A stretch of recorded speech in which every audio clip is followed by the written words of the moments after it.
Welcome to TOWT with Twinpossible.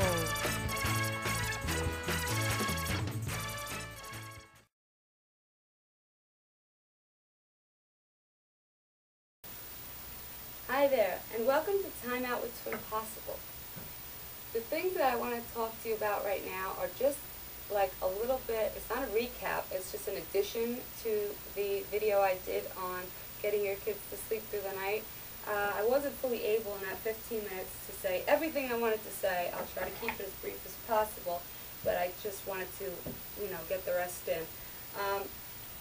During the day when your child has naps, okay, or your children if you have multiples, it might take a while to get those scheduled. That's a real tough situation. I'll let you know when I have that fully ironed out. But when you're trying to get them down for a nap in the afternoons, you can, coddle them a bit. You can put them in the swing, let them fall asleep in the swing. There's no harm in that.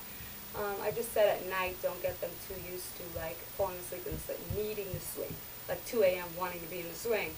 That's not good. Like I said, I did that with my son. But during the daytime naps, you want it a little bit dark, but a little bit light, lighter than it is at night, so they still know that this is not nighttime, okay? This is still daytime, so it helps them to figure out in their little brains that, okay, this is just a nap, not for the night, okay? At night, you want it pitch black and quiet. During the day when your babies nap, keep it a little bit lighter in the room. Don't let them oversleep too long if you're having a problem getting them sleeping at night, because if a baby sleeps too long during the day, then you're going to suffer for it in the evening. So you'd rather keep them up, especially the last few hours of the day before bedtime, because that's going to predict what's going to happen there. You're going to screw up the schedule.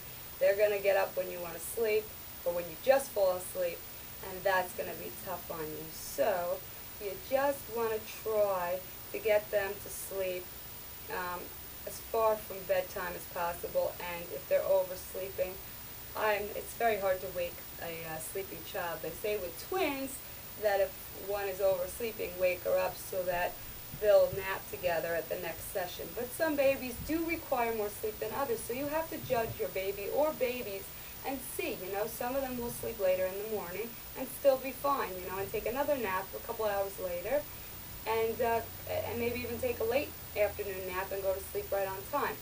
But as they get a little bit older, after they're a few months old, the sleeping, those naps, decrease in size and frequency. You used to have them drink a bottle and know they were going to pass out on you. Now it's not so easy like that. So actually, I really miss those days because I knew when I could get things done. Now it's all up in the air.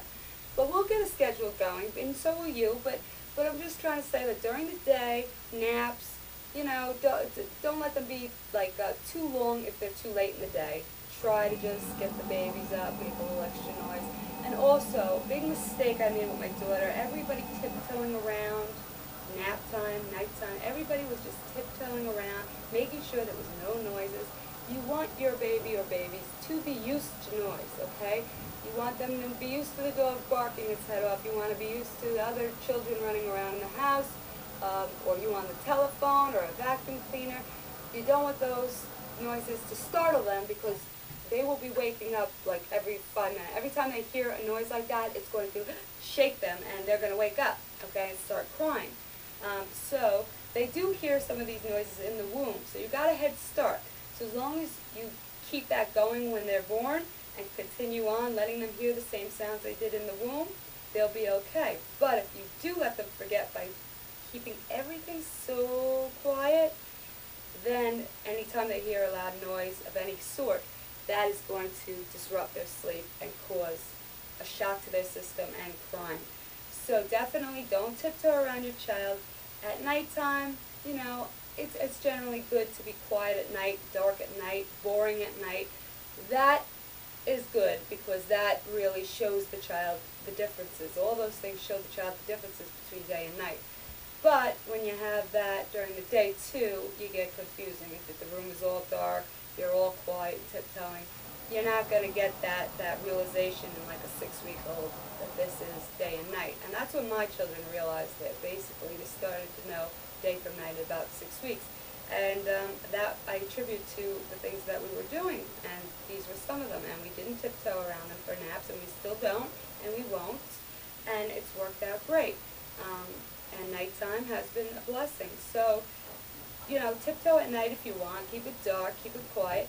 And in the daytime, you know, if you have to vacuum the living room floor, rug, go ahead, do it.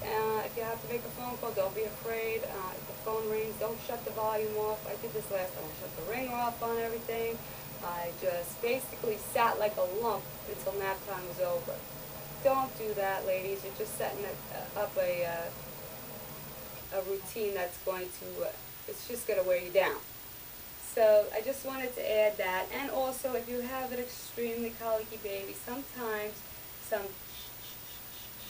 shushing sounds will help them relax and go to sleep. It sounds like they're in the womb.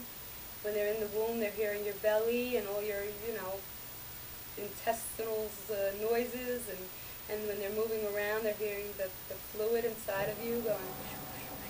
So the is an effective way of calming a colicky or very cranky baby and getting them to relax. Sometimes you have to pacify a little, but the all-in-all goal is to be able to get a sleepy child, put them down and let them soothe themselves to sleep, but one step at a time. And for those going through colic, you're thinking, what? I don't think that's going to happen, lady. But just, you can get a white noise machine, you can play a tape, a CD for them of white noise so you can actually go to sleep, okay? You're not sitting there singing and rocking. And, you know, that's basically it. You know, shushing and swallowing works for many, many people, and that requires no time on your part but the actual swallowing. Newborns are used to being all cozy, and then when they come out, they're used to being swallowed at the hospital. So if you want to keep that routine going, they have Swaddle Me swaddlers. They also have these light cotton swaddlers. I forgot the name of them. They're really good and long. They have Miracle Blanket swaddlers. A little pricey, but I hear good things. And most babies will enjoy the swaddling. And some actually, I have a couple of them, but I don't know the names, have where you Velcro, so they can have the arms out too.